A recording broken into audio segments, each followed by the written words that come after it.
Bonjour mes amis. Alors ceux qui me suivent sur YouTube, abonnés ou visiteurs, bienvenue chez moi.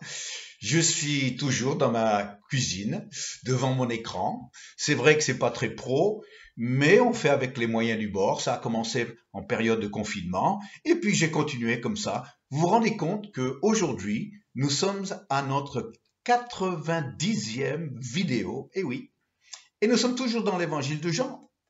Pour vous dire que Jean, c'est le grand spécialiste en ce qui concerne le Père. Oui, effectivement, cette série, c'est à la découverte du cœur du Père. Donc, avant de commencer ce partage, j'aimerais vous faire une petite pub. Il y a quelque temps, mon 4e livre est sorti. Il s'intitule Les 100 paraboles de Jésus. Et il est un gros livre, 375 pages, où j'aborde avec une certaine profondeur les 100 paraboles. Oui, il y en a bien 100. Et donc, ce livre-là, vous pouvez l'obtenir en allant sur le site de mon éditeur, les éditions Foi et Victoire. Foi et Victoire, édition Foi et Victoire. Et là, vous pouvez aller chercher sur Bible, études bibliques ou commentaires. Vous cliquez sur ça, vous allez chercher mon nom, et là, vous avez la possibilité de le commander. Voilà. Merci. Fin de la pub pour entamer le sujet d'aujourd'hui. Alors, nous sommes ce matin face à un grand classique des évangiles. On arrive dans chapitre 14 et nous sommes au verset 6. Ceux qui connaissent la Bible un tout petit peu, même ceux qui ne connaissent pas la Bible, ont déjà entendu ce verset. Alors, est-ce qu'on a besoin de le lire ou est-ce qu'on peut juste le citer sans le lire? Jésus lui dit à Thomas, alors je suis le chemin, la vérité et la vie. Nul ne vient au Père que par moi. Alors effectivement, c'est un verset qui est très fort. C'est des déclarations, des affirmations même, qui auront des conséquences pour chaque être humain. Chaque être humain. Je suis le chemin. Il y en a combien? Je suis le chemin. Je suis la vérité, mais c'est pas à chacun sa vérité. Ah non. Tout ne peut pas être vrai et son contraire. Tout et son contraire ne peut pas être vrai. Et la vie, il parle là de la vie éternelle. La vie éternelle est en lui. Et donc ici, quand on arrive à la deuxième partie, c'est la phrase choc du verset. Parce qu'à la limite, je suis le chemin, la vérité et la vie, ça, à la limite, on peut l'intégrer dans une large connaissance. Mais c'est la suite qui est importante. Nul ne vient au Père que par moi. Ça a des conséquences pour chaque être humain. Cette deuxième partie de verset aborde la question de l'exclusivité. Et c'est ça gêne beaucoup de gens, que Jésus se donne l'exclusivité du Père, disant qu'il est finalement le seul chemin qui conduit au Père. C'est une image très importante, parce que si il est le chemin, c'est que ce chemin doit conduire à quelque chose, quelque part, quelqu'un. Et au bout de ce chemin, il y a le Père. Et donc, Jésus se présente comme le seul moyen d'accès au Père. Mais la finalité, c'est bien le Père. Alors, ce mot exclusivité me parle de mon couple. Oui, parce que lorsque je me suis marié à Denise, le jour de notre mariage, nous avons nous nous sommes engagés mutuellement à l'exclusivité.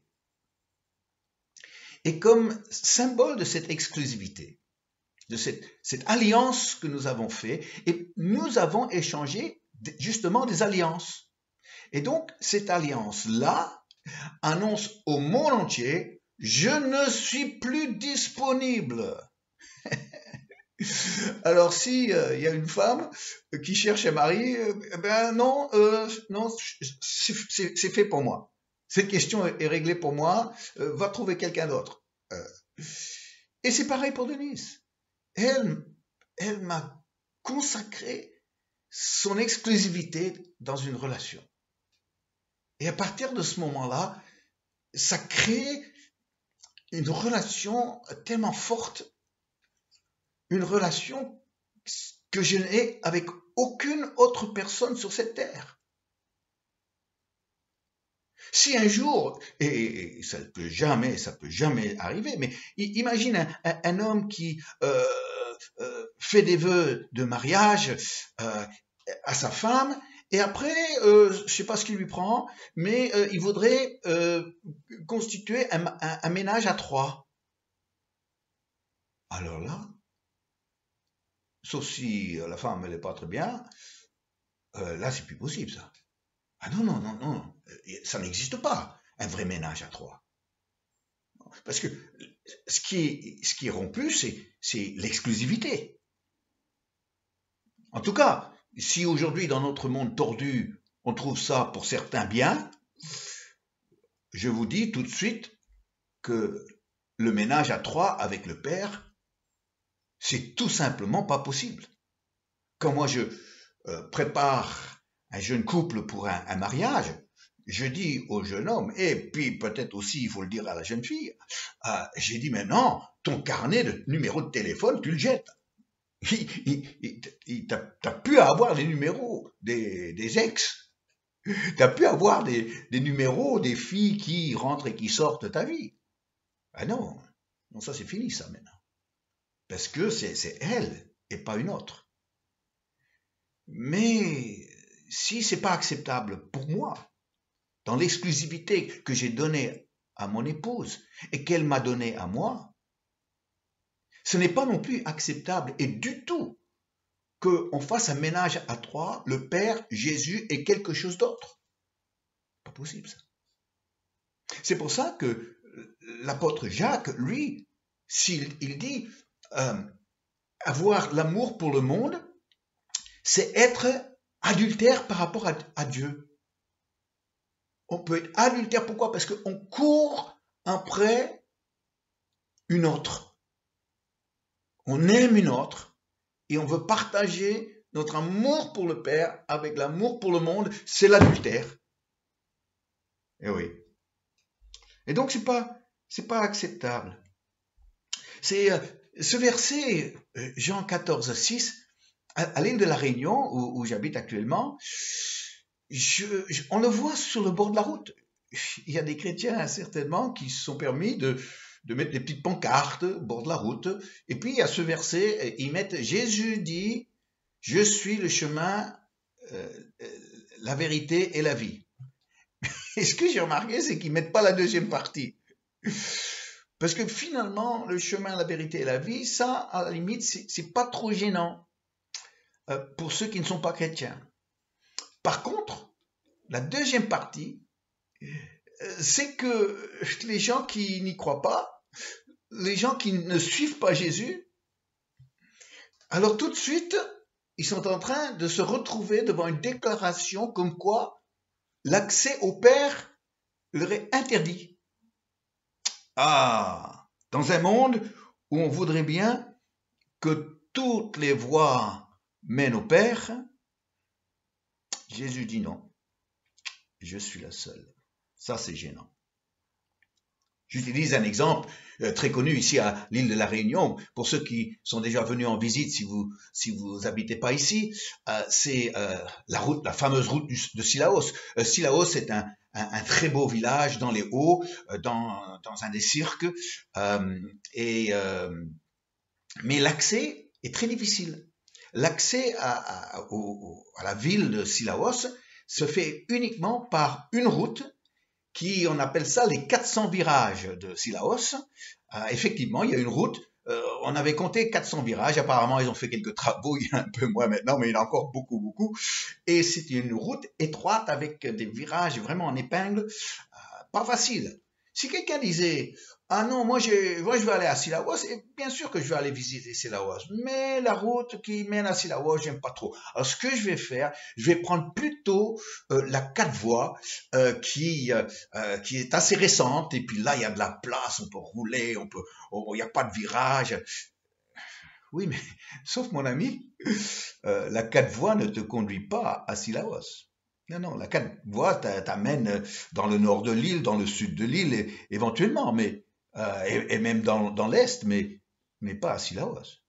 Si tu es décidé du chemin que tu veux prendre, parce que ça t'arrange, ça te convient, il est plus facile, bah, très bien, tu peux le faire, mais ne te fais pas d'illusions. Tu arriveras jamais à Sillaos. Et aujourd'hui, quelqu'un peut dire, oui, mais moi je crois que si on est quelqu'un de bien, si on fait des bonnes œuvres, si on est sincère, si on croit plus ou moins en Dieu, que le Père, il va nous laisser rentrer au ciel, ça ira. Oui, ben tu peux croire ce que tu veux, mais ça change pas. En fonction de la déclaration de Jésus, ça change rien du tout. Et aujourd'hui, c'est ça qui gêne dans ce que Jésus a dit.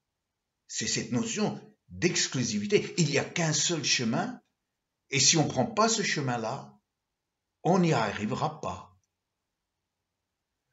Alors, je pense à une rencontre que j'ai faite un jour très surprenant. Le chanteur Michel Delpech, qui est décédé il n'y a pas si longtemps que ça, il y a juste quelques années. C'est un homme que j'ai rencontré, oui, et que j'ai pu parler avec lui. J'ai pu parler de la foi avec lui. Ça remonte à quelques années, en région parisienne, et je regardais un soir une émission qui s'intitulait Bas les masques. Alors, en cette période de Covid-19, les masques, on en parle beaucoup, mais là, c'était pas la même chose. C'était pas les masques chirurgicaux qu'il fallait faire tomber, mais c'était plutôt les masques derrière lesquels on se cache. Bon, vous voyez l'image. Et donc, un des invités un soir était justement Michel Delpech. Et les invités, on leur demandait de raconter quelque chose de très personnel. Et voilà que j'étais complètement étonné, mais ravi aussi, d'entendre Michel Delpech parler de sa rencontre avec Christ devant la tombe vide de Jésus à Jérusalem. Et que finalement, il est devenu chrétien lors de cette expérience-là qui l'a conduit à écrire un livre, L'homme qui a bâti sa vie sur le sable. J'ai été tellement marqué par ce témoignage courageux et personnel qu'à un moment de sa vie d'adulte, il fait cette expérience et il n'a pas peur maintenant sur une chaîne nationale de l'annoncer. Ah, j'ai dit, il faut que cet homme puisse venir dans le cadre de notre église et faire un témoignage. Oh, j'avais tellement envie de voir Michel Delpech dans notre église, pas pour chanter ses tubes des années 60, mais pour témoigner de son expérience. Alors, j'ai pris contact avec la chaîne et puis ils m'ont mis en contact avec son impresario. Donc, je l'ai appelé et je dis, voilà, je suis pasteur, j'ai vu l'émission, j'ai trouvé ça très courageux de la part de M. Delpech. J'aimerais l'inviter à venir témoigner dans notre église. Et j'ai dit, son jour sera mon jour, son heure sera mon heure. Il était très étonné de cette demande. Il a dit, écoutez, je parlerai à M. Delpech. 2 semaines plus tard, l'impresario m'a rappelé, m'a dit, écoutez, ça sera un peu compliqué, vous comprenez. S'ils viennent et répondent à votre invitation, merci, il est très honoré que vous l'invitez, mais ce sera vraiment pas possible. Ah, je dis, je comprends parfaitement, ne vous inquiétez pas, remerciez M. Delpech de ma part pour sa réponse. Quelque temps plus tard, j'étais dans une ville non loin de la ville d'Évry où j'étais pasteur, dans le sud de Paris, et je vois des affiches, Michel Delpech en concert. Ah, j'ai dit, alors là, j'aimerais découvrir ce phénomène des années 60, vraiment à 68 art. Et donc, je suis allé là tout seul. Non, il y avait une dame aussi de l'église que j'ai rencontrée là-bas. Et là, j'étais étonné parce que c'était tous des dames qui avaient, surtout des dames qui étaient là, certains accompagnés de leur mari, mais ils avaient tous à peu près la cinquantaine à l'époque. Et j'étais là en train de découvrir la France des années des 68 arts. À travers les tubes, à travers les chants, à travers la réaction enthousiaste de la foule. Et j'ai dit, j'aimerais rencontrer cet homme-là. Surtout que quand il chantait, il avait autour de son cou une chaîne, et au bout de la chaîne, il y avait une croix qui était étincelante sous les spots sur scène. C'est la chose qu'on voyait jaillir de lui, et j'ai dit, oh là là, j'aimerais parler avec lui. Donc, une fois que le concert terminé, la salle s'est vidée, je suis allé sur l'estrade. J'ai parlé avec les musiciens, et puis il y avait de la sécurité là aussi. Et j'ai dit, écoutez, est-ce que monsieur Attel est là? Et j'ai cité le nom de l'impresario. J'avais son nom. J'ai cité le nom de l'impresario. Et parce que je connaissais son nom, alors les musiciens sont allés le chercher. Il est venu. Et j'ai dit, monsieur, je suis le pasteur qui vous a contacté. Et vous avez gentiment posé la question à monsieur Delpech. Il m'a regardé et il m'a dit, est-ce que vous voulez le rencontrer? J'ai dit oui. Alors il m'a conduit jusqu'aux loges de Michel Delpech. Et là, j'ai pu parler avec lui et partager avec lui. Et lui dire que toute la France a été émue de son témoignage et que je priais pour lui et que les chrétiens priaient pour lui. Et que je lui parlais de sa croix qui brillait sous les lumières. Et finalement, j'ai réussi à voir une personne qui n'était pas facile à avoir, simplement parce que, étant une célébrité, était bien entourée. Mais parce que j'avais le nom de l'impresario, parce que j'ai choisi le bon chemin, je suis arrivé là où d'autres, qui auraient certainement voulu le rencontrer aussi, n'ont pas eu cette occasion. Oui, chers amis, on veut voir le Père, on va aller au Père, on veut vivre l'éternité avec lui, mais il y a un nom.